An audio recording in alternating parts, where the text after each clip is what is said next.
قبل أن نبدأ في قصة اليوم، أريد منك يا عزيزي المشاهد أن تتخيل معي هذا المشهد. تخيل أنك تعيش في مدينة وعائلتك أو أقاربك يعيشون في قرية صغيرة لا تبعد عن مدينتك إلا ربع ساعة أو نصف ساعة كحد أقصى.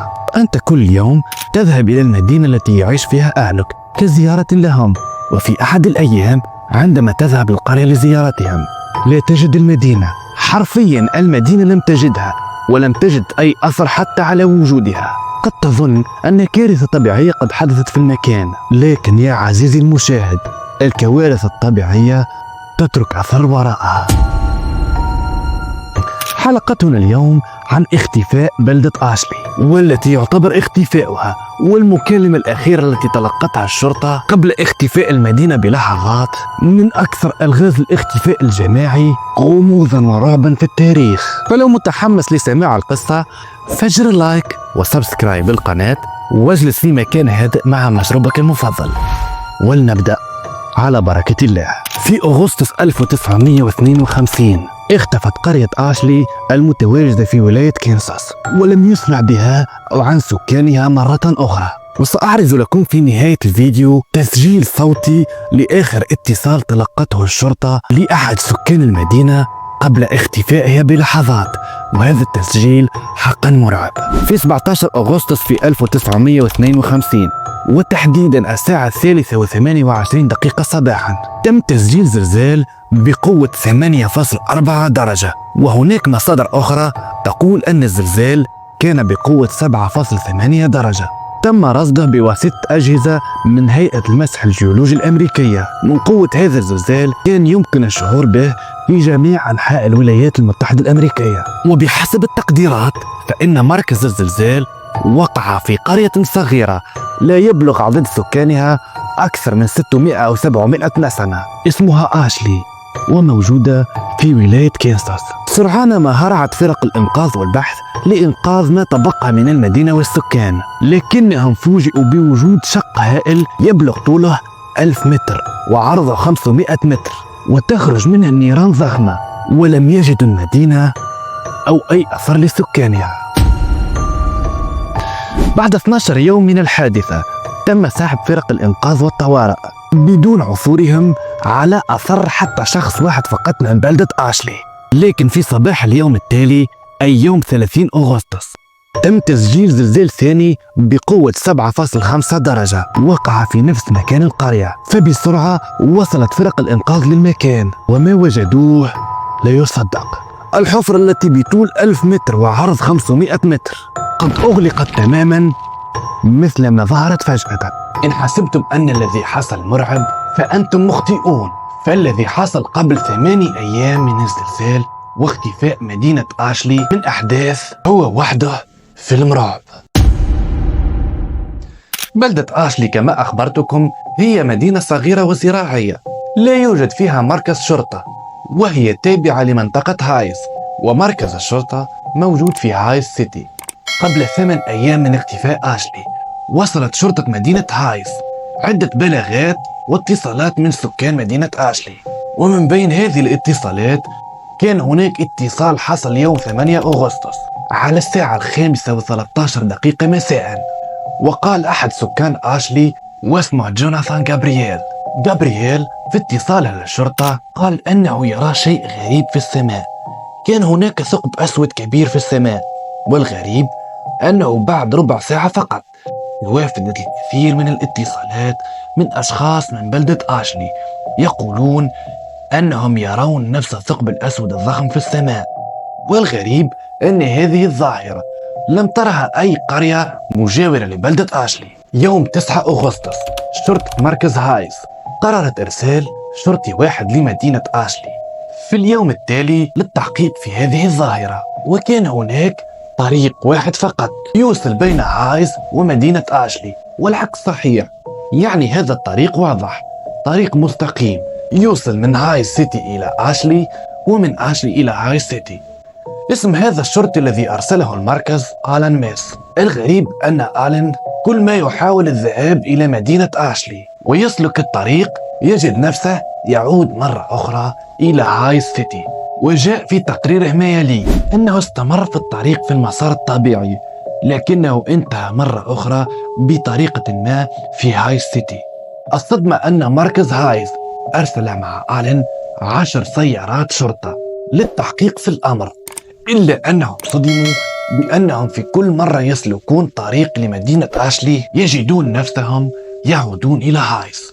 استمرت الاتصالات لمركز شرطة هايز بشكل كبير، حيث يقول السكان أن الصدع في السماء كان يكبر، فنصحت الشرطة كل سكان آشلي بالبقاء في منازلهم وعدم الخروج منها إلا للضرورة القصوى. في نفس اليوم من 9 أغسطس على الساعة 8 مساء اتصلت سيدة تدعى إيلين كانتور وقالت أن جيرانها السيد والسيدة ميلتون وكذلك ابنيهما قد اختفوا، حيث أنهم قد خرجوا من منزلهم وركبوا سيارتهم على أمل الهرب من آشلي، لكن لم يعودوا. الغريب أن شرطة هايز كان هناك عدد منهم محيطين بطريق المدينة ولم يظهر لهم أي شخص أو سيارة. في 10 من أغسطس على الساعة 7 صباحا اتصالات أخرى من آشلي مفادها أن القرية كلها في ظلام دامس ولم تشرق فيها الشمس أبدا. نحن الآن نتحدث عن الساعة 7 صباحا ولا يوجد نهار.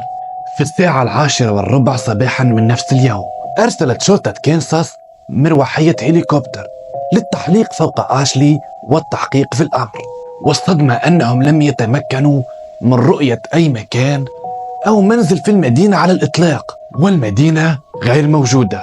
11 أغسطس على الساعة 1:15 بدأت الأحداث تصبح أكثر غرابة ورعب. اتصلت سيدة اسمها فيبي بمركز شرطة هايز وتقول أن ابنتها إريكا كانت تتحدث مع والدها. طيب، ما هو المشكل؟ فتاة تتحدث مع والدها، ما الغريب في الأمر؟ عزيزي المشاهد، والد إريكا متوفي عنده أكثر من 3 سنوات في حادث سيارة، وإريكا كانت تحاول الخروج من المنزل في الظلام وأن تكون مع والدها. وفي 12 ساعة التالية تتالت الاتصالات على مركز هايز، تقريبا 329 مكالمة كلها تصف ظاهرة مشابهة لظاهرة إريكا. كل أطفال قرية آشلي يتحدثون مع أشخاص متوفين ويحاولون الخروج من منزلهم في الظلام كي يقابلوهم. وفي صباح اليوم التالي من 12 أغسطس 217 طفل من القرية اختفوا تماما. هنا شرطة مركز هايز شددت على الأهالي ألا يخرجوا من بيوتهم أبدا ولا يحاولوا حتى البحث عن أطفالهم. يوم 13 أغسطس على الساعة 5 صباحا رجل مسن اسمه سكوت لونتر أبلغ الشرطة أن هناك حريق ضخم يتصاعد من جنوب آشلي وكان يقترب من المدينة بشكل سريع. وبحسب وصفه فالنار كان لونها أحمر قوي وبرتقالي وكان يرتفع إلى السماء ويقترب من القرية. في 15 أغسطس الساعة 9:16 مساء آخر مكالمة تصل شرطة هايز، وهذه هي المكالمة الوحيدة التي تم تسجيلها من المركز أو أنها قد سربت منها، بين أبريل من آشلي وبيتر من مركز شرطة هايز. فتعالوا نسمع الاتصال. Hello, police department. Hello? Yes. Yes. Hello? Ma'am? Who am I speaking with? My name is April. April Foster. Please, sir. Please help me. What is happening, ma'am? Last night they came back. Ma'am, I'm going to need you to... Last night they came back. Ma'am, I'm going to need you to calm down and speak clearly. What happened? Who came back? Everyone. Everyone? They all came in the fire. What do you mean, everyone? My son. I saw my son last night. He was walking. He was walking down the street. He was burned. Jesus Christ, he was burned. Ma'am, He died last year. I raised him since he was a baby. He was just me and him. I told him to watch for cars when he rode his bike, but he never wanted to listen. Ma'am, what you're saying isn't making any sense. You You said everyone Are you came back? fucking listening to me? Everyone! Everyone came back. Everyone who died or went missing, they're back. They're looking for us. Ma'am, He said, Mommy, I'm okay now. See? I can walk again. Where are you, Mommy? I want to see you. ma'am, where are you now? Are you safe? I'm hiding, just like everyone else. We saw them coming through the fields, and some people opened their doors from the gods screaming.